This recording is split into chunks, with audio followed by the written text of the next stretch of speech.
warahmatullahi wabarakatuh. Selamat sore teman-teman. Beruntung yang terhormat Bapak Dr. Eko Suroso MPD serta teman-teman yang saya sayangi. Di sini saya diwakili Kakak India dengan NIM 05 selaku moderator dan presenter ingin mempresentasikan hasil tugas saya. Didampingi oleh sekretaris saya yang bernama Mbak Sofia Rizal-Mandari dengan NIM 15.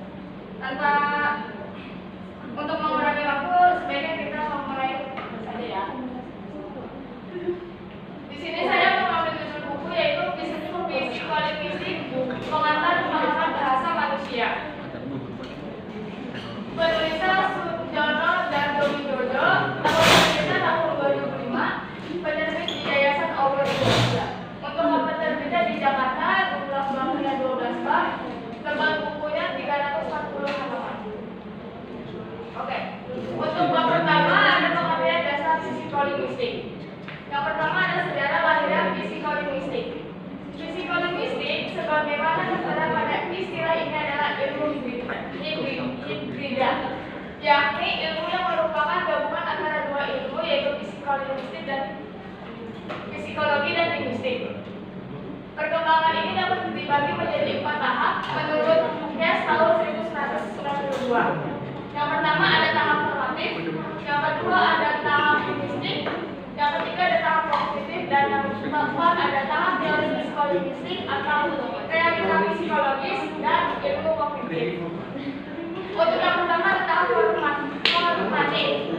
Pada pertengahan abad ke-20, menurut John W. Gardner, seorang psikolog dari Columbia University Amerika, mulai menggagas hibridisasi atau penggabungan. Yang kedua ilmu ini kemudian dikembangkan oleh psikologi lain yaitu John B. Carroll yang pada tahun 1951 menyelenggarakan seminar di Universitas Cornell untuk merintis keterkaitan antara kedua disiplin ilmu ini. Kemudian yang kedua ada tahap linguistik. Perkembangan ilmu linguistik yang semula berorientasi pada aliran behaviorisme dan kemudian beralih ke mentalisme atau yang sering kita sebut sebagai nativisme pada tahun 1957 dengan diterbitkannya buku Chomsky, sintaktik, struktur, dan kritik tajam dari Chomsky terhadap teori behavioristik B.S. Skinner yang telah membuat psikolinguistik sebagai ilmu yang telah banyak diminati oleh orang. Biolinguistik sendiri yaitu merupakan ilmu hibrida antara biologi dan linguistik yang bergerak lebih luas karena ilmu ini mencoba untuk menjawab 5 pertanyaan sentral dalam studi bahasa seperti yang dikemukakan oleh Chomsky. Untuk pertanyaan yang pertama, ada apa yang dimaksud dengan pengetahuan bahasa atau knowledge of language. Yang kedua, ada bagaimana pengetahuan ini diperoleh. Yang ketiga, bagaimana pengetahuan ini diterapkan oleh manusia. Yang keempat, mekanisme otak mana yang relevan dalam hal ini yang terdapat di dalam manusia. Serta yang kelima, bagaimana pengetahuan ini berperan pada spesies manusia. Pengertian tersebut juga dijelaskan oleh menurut Chomsky tahun 2000. Kemudian yang ketiga ada tahap kognitif. Pengertian bahasa adalah manusia mengenal penguasaan komponen bahasa tanpa berlandaskan pada prinsip-prinsip kognitif. Kata bahasa misalnya tidak lagi dipandang sebagai sesuatu yang terlepas dari kognisi manusia karena konstituen dalam satu udara sekarang mencerminkan kandungan psikologi yang ada pada manusia tersebut. Yang keempat adalah tahap teori psikolinguistik. Psikolinguistik ini tidak lagi terdiri dari psiko dan linguistik, akan tetapi juga mencakup ilmu-ilmu lain seperti neurologi, filsafat, primatologi, dan genetika.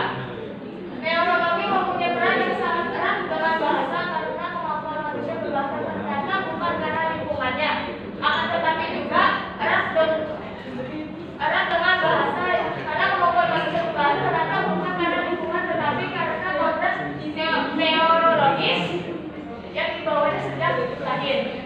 Tanpa manusia dapat berbahasa. Yang kedua ada definisi psikolinguistik. Menurut Aichison tahun 1998 halaman 1 mendefinisikan sebagai suatu studi tentang bahasa dan lidah. Sedangkan menurut Harley tahun 2001 halaman 1 menyebutkan sebagai suatu studi tentang proses-proses mental dalam pemakaian bahasa. Dan untuk menurut pengertian dari Clark and Frank tahun 1977 halaman 4 menyatakan bahwa psikologi bahasa berkaitan dengan tiga hal utama, yaitu komprehensi, produksi, dan pemerolehan bahasa. Secara rinci, psikolinguistik mempelajari 4 topik. Yang pertama ada komprehensi, produksi, landasan biologis, dan pemerolehan bahasa. Kemudian yang ketiga ada model bahasa. Yang pertama-tama model bahasa yaitu bahasa mulai dari sekarang. Bahasa memiliki ketergantungan struktur atau struktur independen, yaitu suatu rentetan kata dalam kalimat tidak membentuk rentetan yang acak, tetapi satu bergantung pada yang lain.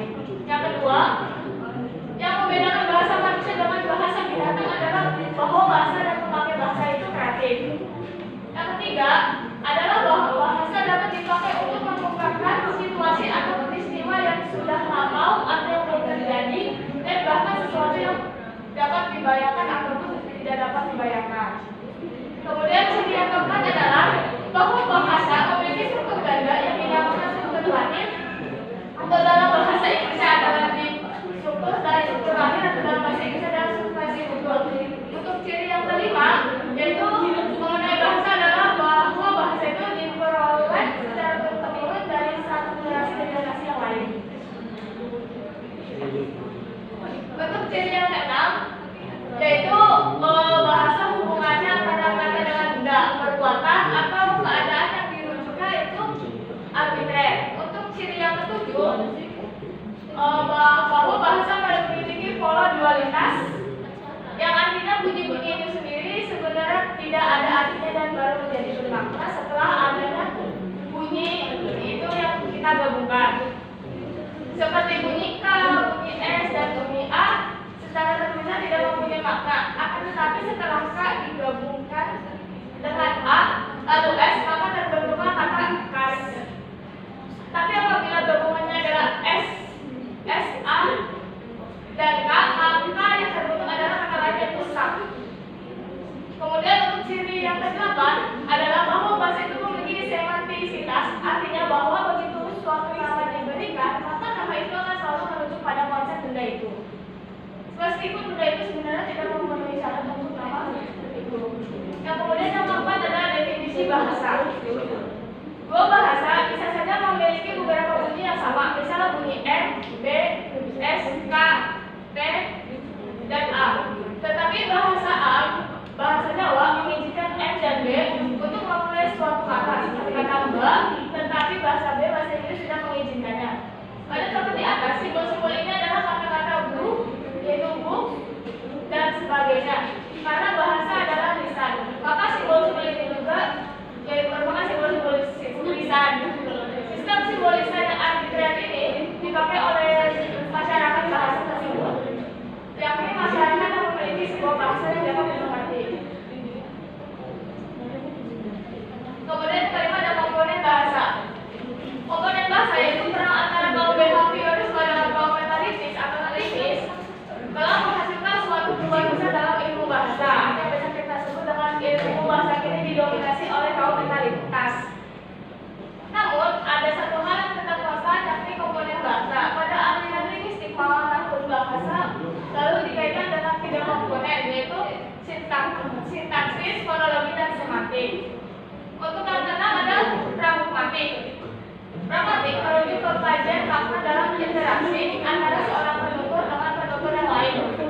Definisi ini dikemukakan oleh Buchner tahun 1998. Karena pragmatik mencakup penggunaan bahasa dalam interaksi, maka pragmatik memperhatikan pula aspek-aspek lain dalam komunikasi seperti pengetahuan dunia atau knowledge, hubungan antara pembicara dan pendengar atau orang ketiga, dan macam-macam tindak pikiran atau kita sebut speech art.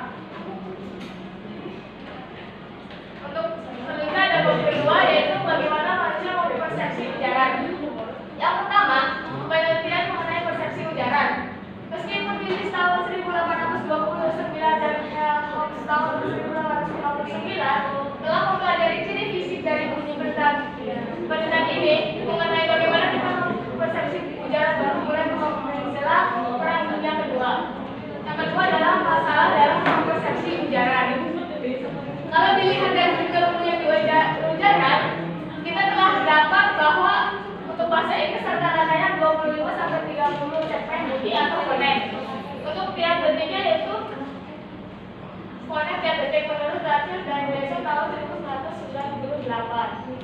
Kemudian bunyi bahasa dalam sifatnya sama. Kemudian bunyi bahasa dimanapun sifatnya sama. Maka dapat diduga bahwa orang Indonesia pun mengeluarkan jumlah bunyi yang sama tiap detiknya, yakni antara 25 sampai 30 bunyi, atau bisa juga disebut 25 sampai 30 per kata. Kemudian ada mekanisme ujaran. Bagian atas mulut umumnya tidak bergerak, sedangkan bagian bawah mulut bisa digerakkan.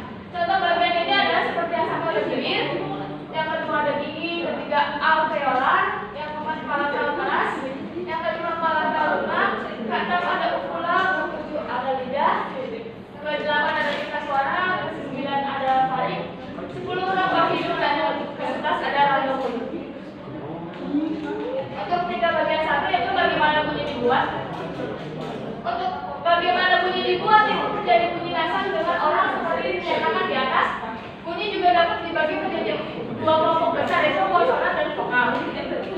Perbedaan antara kedua macam bunyi ini terletak pada cara pembuatannya dan cara pengucapannya juga. Kemudian 3 satu-satu yaitu pembuatan bunyi konsonan.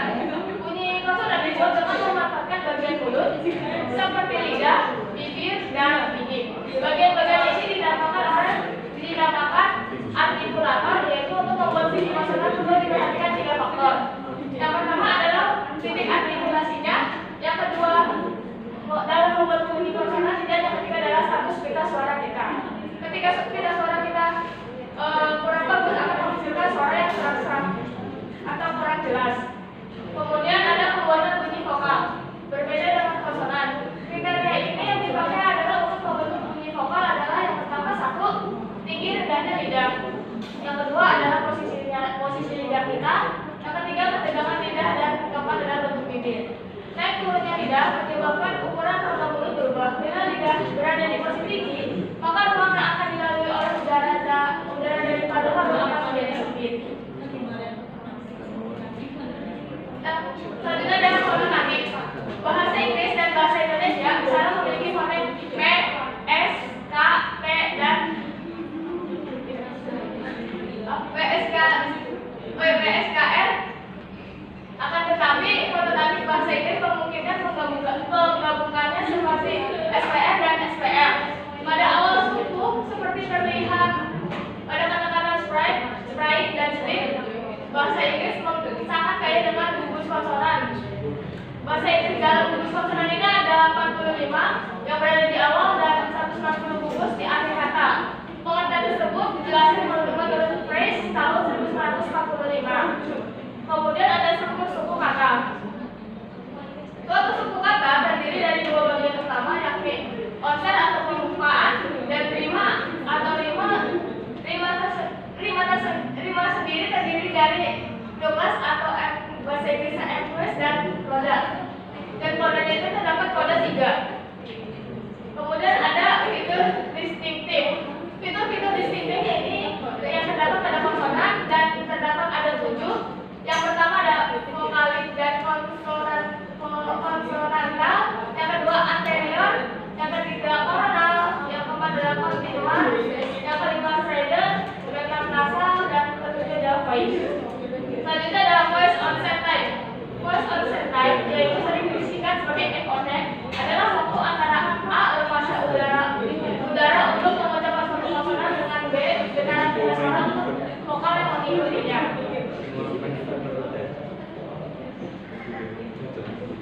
Selanjutnya ada signifikasi bagi psikolinguistik.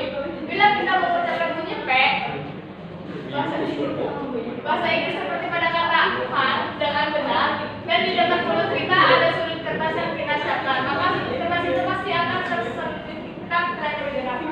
Pan, ya, pan. Kemudian ada transmisi bunyi. Dengan mekanisme yang ada pada telinga, manusia menerima bunyi ini dengan melalui syaraf sensori bunyi ini, kemudian dikirimkan ke otak kita untuk diproses dan kemudian ditangkapnya. Pengertian tersebut dijelaskan oleh menurut Garma tahun 1994 halaman 4. Kemudian yang keempat ada persepsi terhadap ujaran. Persepsi ujaran terdapat 3. Yang pertama ada bukan angka, yang kedua ada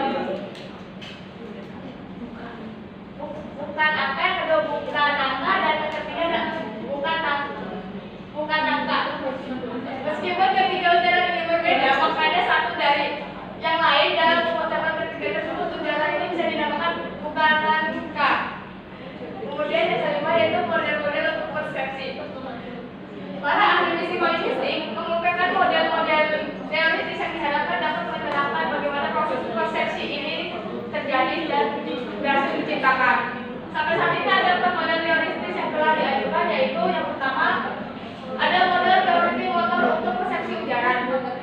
Menurut yang diajukan oleh Lieberman dan kawan-kawan, yang dalam bahasa Indonesia disebut dengan motor theory of speech perception, menyatakan bahwa manusia mempersepsi bunyi dengan memakai acuan seperti pada saat dia memproduksi bunyi.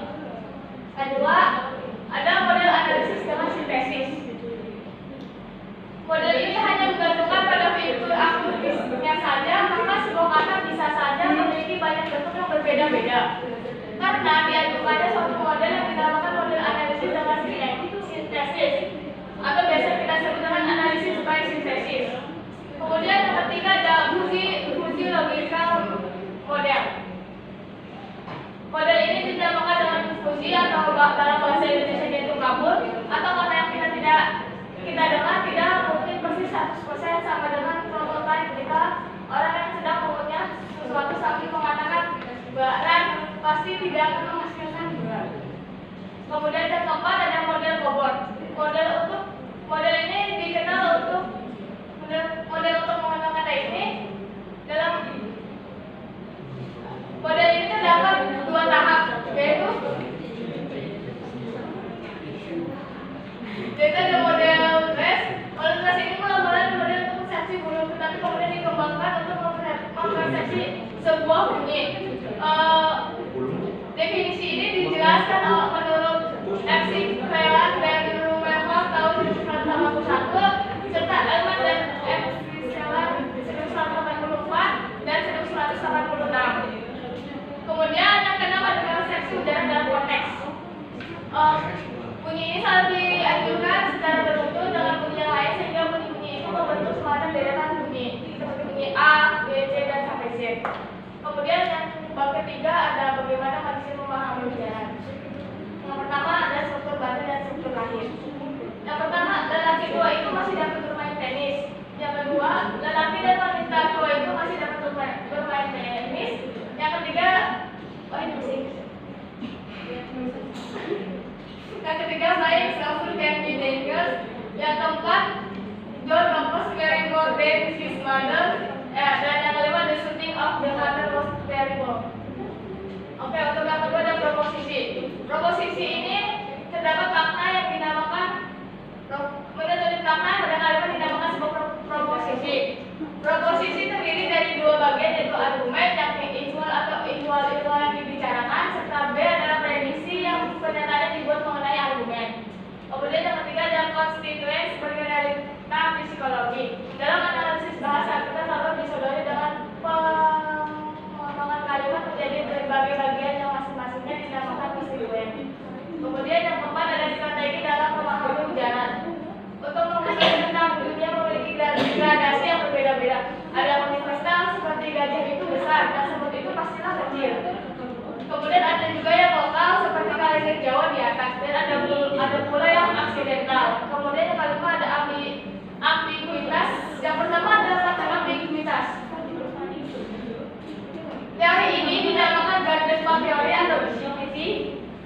Teori yang lain adalah dinamakan Conference Stabilization Theory.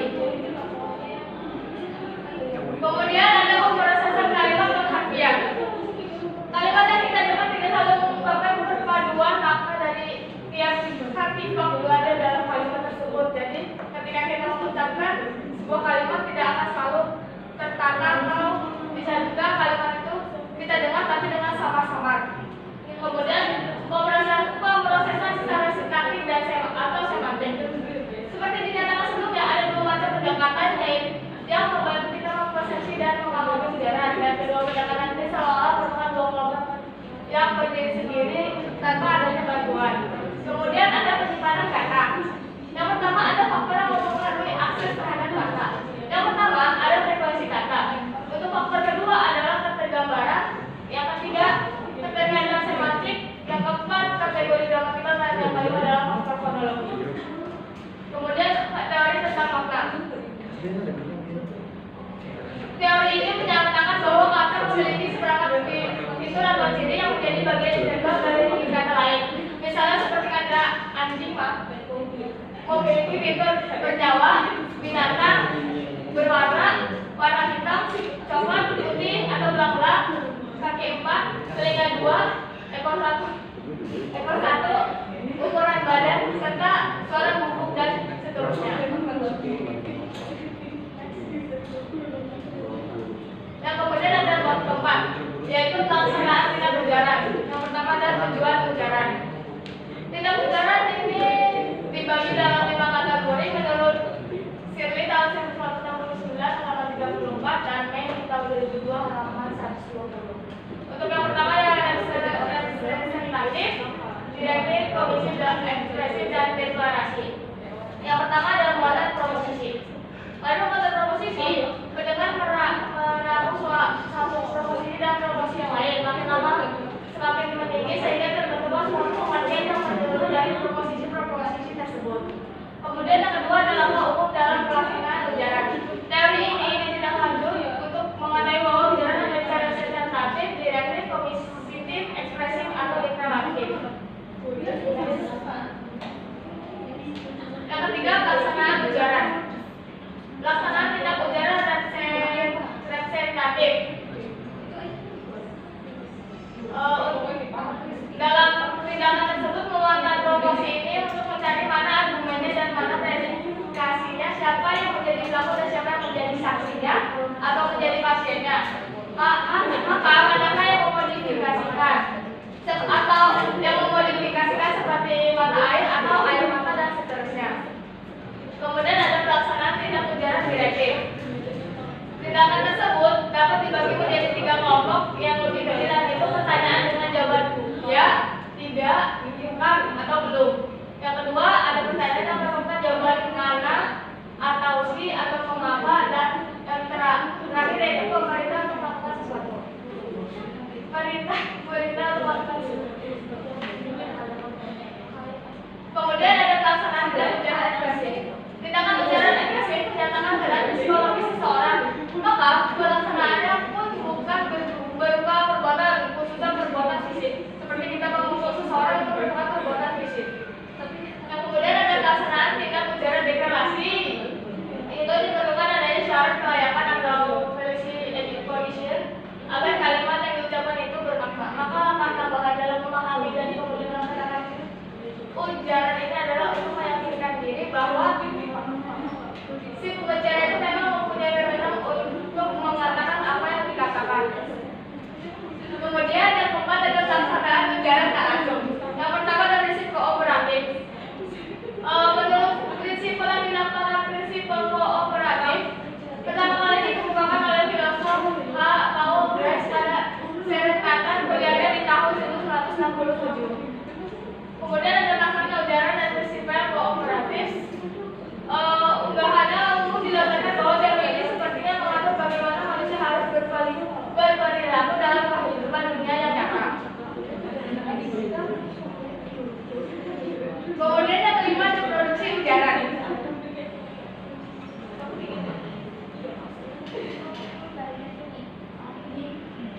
Terus yang kelima yang pertama adalah umum dalam memproduksi ujaran. Yang pertama ada tingkat pesan, tingkat nasional, tingkat posisional dan tingkat teknologi. Kemudian untuk yang kedua ada perencanaan produksi wacana. Yang pertama ada wacana dialog, itu ada personalia, antar bersama, perbuatan bersama dan kontribusi. Yang kemudian ada wacana menolak. Wacana menolak itu mempunyai satu prinsipal menyangkut orang yang berbicara atau menulis itu sendiri. Tentu saja wacana seperti ini tidak memiliki aturan sama dengan aturan dialog. Pada menolak orang umumnya mengikuti pola narasi tertentu. Monolog itu seperti kita ingin menulis sebuah blog, diskusi tanpa adanya pengaruh orang lain. Kemudian ada perencanaan produksi kalimat. Menurut Clark dan ada 3 kategori yang perlu diproses, yaitu muatan proporsional, muatan ilokusioner, dan struktur tematik. Yang ketiga ada hubungan antara komprehensi dan produksi. Menurut Bob dan Levin tahun 1994 dan Bob dan Levin tahun 2000, produksi merupakan cermin balik dari komprehensi dengan tambahan proses-proses tertentu. Pada komprehensi orang menerima input untuk kemudian disimpan dalam sebuah memori otaknya. Selanjutnya ada bab ke-6 yaitu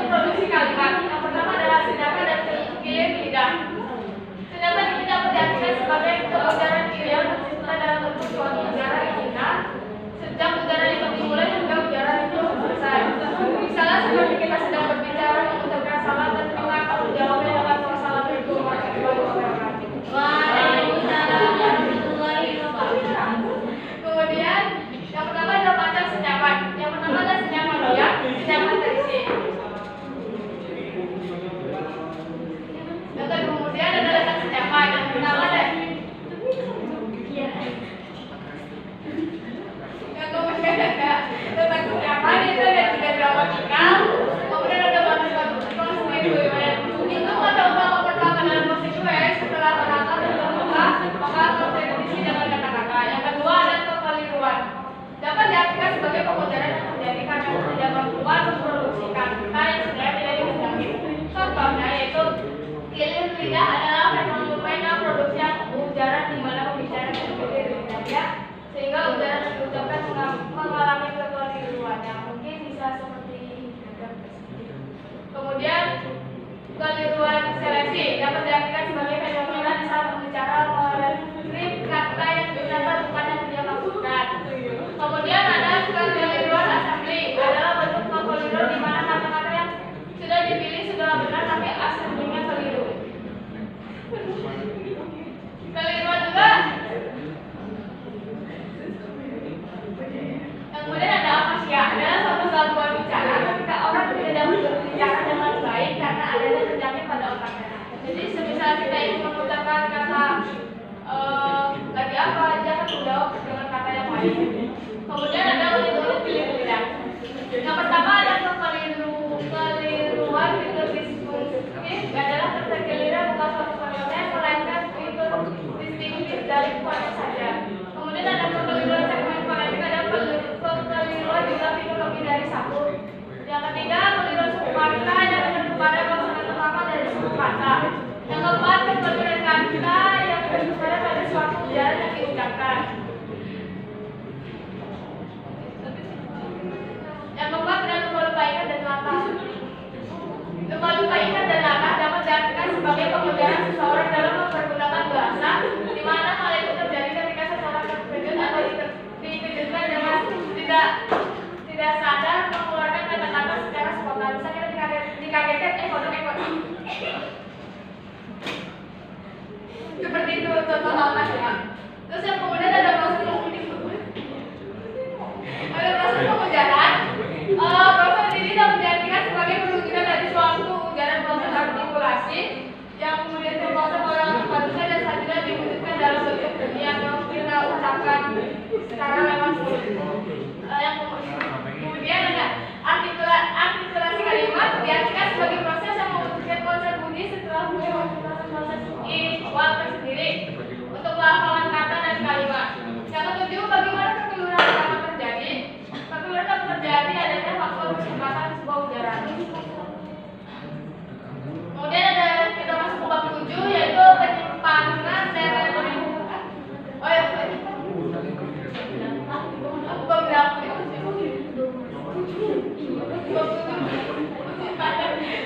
berapa? Kata.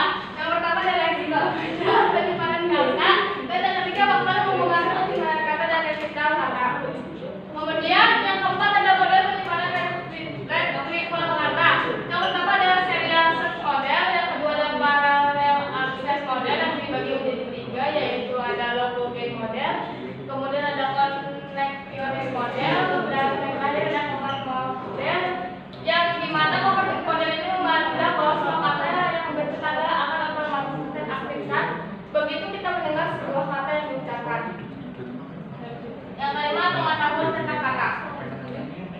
Pengetahuan ini terdapat tiga aspek dapat kita ketahui. Yang pertama ada aspek semantik, aspek sintaktis, dan aspek fonologis. Kemudian yang keenam ada makna suatu kata yaitu ada teori fitur dan yang kedua adalah teori dasar pengetahuan. Yang ketujuh ada organisasi konsep. Yang pertama ada model semantik hierarkis, model perbandingan fitur dan screening activation network model. Bab 8 yaitu landasan biologi pada bahasa. Yang pertama ada perkembangan dalam ujaran. Menurut definisi ini yaitu bagian dari linguistik yang mempelajari proses ujaran. Untuk tanda kerja alat manusia yang merujuk pada bagian bunyi tersebut dapat dihasilkan dan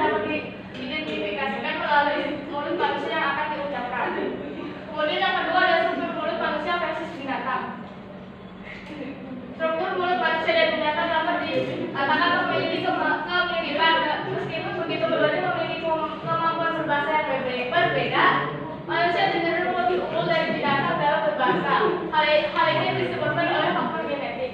Misalnya kalau kita mau ngomong bahasa yang kasar atau kotor itu berarti kita sama dengan binatang. Yang ketiga ada kaitan biologi dengan bahasa. Kaitannya yaitu manusia dapat menguasai bahasa secara natif atau hanya proses itu dapat dilakukan antara kisaran umur 2 sampai 12 tahun. Kemudian ada yang ke bab 9 yaitu landasan neurologis pada bahasa. Yang pertama ada evaluasi otak. Nah, di evaluasi otak ini terdapat ciri-ciri yaitu yang pertama ada tampak pada Homo erectus yang ditemukan di Jawa dan di Cina. Yang kedua munculnya perubahan reorganisasi pada otak tersebut yang mulai dari kecil dan otaknya bisa berpikir lebih kritis untuk kedepannya. Dan yang ketiga munculnya sistem fiber yang berbeda-beda pada daerah-daerah tertentu melalui korpus kolosum. Yang keempat munculnya dua hemisfer yang asimetris. Otak manusia versus otak binatang. Ketiga, kaitannya otak dengan bahasa. Yang organisasi otak manusia dimulai dengan input masuk dalam sebuah tulisan, lalu tulis tersebut dianggapi di subtemporal, diolah lalu dikirim ke daerah vertex untuk diinterpretasikan menjadi sebuah kata, frasa, klausa, dan kalimat. Maksudnya itu dari pelafalan kita, nanti kita langsung ke otak, nanti dari otak langsung ke mulut nanti, lalu kita bisa mengucapkan sebuah kata tersebut. Yang kemudian ada peran hemisfer kiri dan hemisfer kanan. Peran hemisfer kiri dan kanan sama-sama berperan dalam kemampuan tubuh berbahasa. Akan tetapi pada penelitian terlalu yaitu pada penelitian WADA tahun 1999 menggambarkan bahwa hemisfer lebih mendominasi pada persoalan kemampuan bahasa. Jadi mungkin lebih ke hemisfer sebelah kanan atau sama-sama sebelah kanan. Kemudian gangguan bicara atau gangguan bicara. Yang pertama ada afasia, yang kedua ada bisa kita sebut dengan stroke, itu tidak dapat melakukan gerakan tertentu. Kemudian ada hipotensi umum kristis yang dapat diartikan sebagai masa saat manusia dapat memperoleh bahasa secara aktif sebelum usia puber. Diperkirakan bahwa hipotensi umum kritis sudah terjadi manusia berumur 4 sampai 5 tahun. Yang kedua ada kekidaran dan kekinanaan. Kekidaran adalah kecenderungan manusia yang menggunakan tangan kiri dan kekinanaan adalah kecenderungan menggunakan tangan kanan. Yang kedepan ada otak pria dan otak wanita.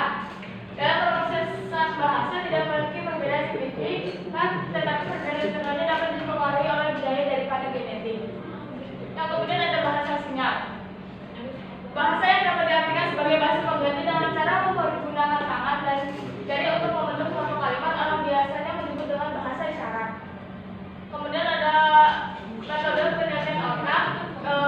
Metode penelitian ini telah banyak dilakukan. Contohnya pada zaman dahulu yaitu pada masa Westminster ada proses penelitian pada hemisfer kanan dan kiri yang dipisahkan untuk mengobati orang epilepsi. Dan zaman sekarang teknologi seperti menentukan bagian otak mana yang terlihat pada kegiatan verbal dapat dilakukan dengan kita mengikuti sebuah kuis di Google. Kemudian ada sejarah agen penggunaan bahasa, metode penelitian dalam bahasa, universal bahasa. Dan untuk bab 10 yaitu ada pemerolehan bahasa. Yang pertama ada kontroversi antara natur dan tutur. Teori natur memandang bahwa bahasa hanya secara alami atau sejak bawaan manusia lahir. Dan tutur memandang bahwa bahasa dipengaruhi oleh alam lingkungan. Sehingga hal itu menjadi pertentangan bagi keduanya. Akan tetapi makanya keduanya diterima dalam pemerolehan suatu bahasa. Kemudian yang keempat ada universal pemerolehan bahasa. Universal dalam pemerolehan bahasa dapat dibagi menjadi dua. Yang pertama ada universal pada aspek fonologi dan aspek sintaktik dan semantik. Kemudian yang kelima ada Renata Panjang Ibran. Yang pertama ambil sampel sebanyak 100. Yang kedua hitungan jumlah morfem yang telah diambil atau telah kita ambil dari sampel tersebut. Kemudian yang ketiga bagilah jumlah morfem ini dengan jumlah ujaran-ujaran yang ada di dalam sampel tersebut. Kemudian bahasa ibu versus bahasa sang ibu. Bahasa ibu adalah bahasa pertama yang dikuasai dan bahasa sang ibu adalah bahasa yang dipakai orang dewasa ketika berbicara dengan anak saat memperoleh bahasa ibunya. Yang ketujuh adalah penggunaan fisik dan logis. Yang kedelapan adalah proses pemerolehan bahasa.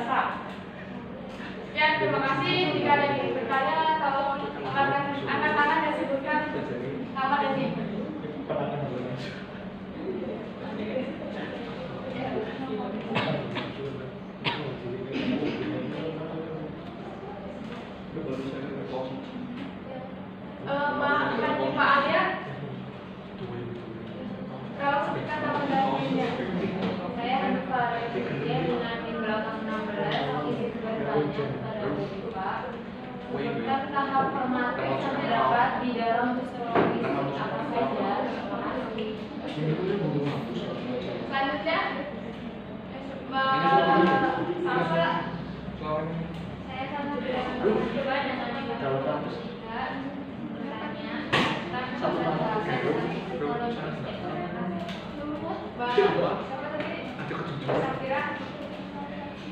apa saja aspek utama dari izinkan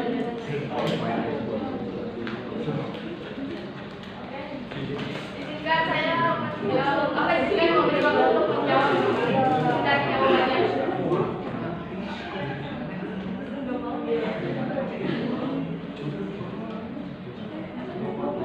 Oke, saya akan menjawab pertanyaan dari Mbak Salsabila. Pertanyaannya yaitu jelaskan model bahasa dalam psikolinguistik. Dalam psikolinguistik, konsep model bahasa yaitu mengacu pada sifat dasar dan fundamental yang melekat pada bahasa dan bagaimana manusia secara alami memiliki kemampuan untuk mempelajari dan menggunakan bahasa pada bagaimana bahasa. Oke, kemudian saya akan menjawab pertanyaan dari Mbak Safira Asrini. Pertanyaannya itu aspek utama dalam psikologi kan itu apa saja dan kalau disebutkan. Aspek utamanya yaitu ada penggunaan bahasa atau dalam bahasa Inggris itu English yang terdapat ada yaitu ada bahasa pertama dan bahasa kedua. Kemudian ada pengurasan bahasa. Di dalam pengurasan bahasa tersebut terdapat 5. Yang pertama adalah pemahaman dan produksi, pengurasan fonologi, morfologi, spasi dan sistematik. Kemudian yang ketiga ada neurolinguistik dan keempat ada psikologi dan bahasa dan yang kelima ada aspek sosial dan kontekstual. Bagaimana bahasa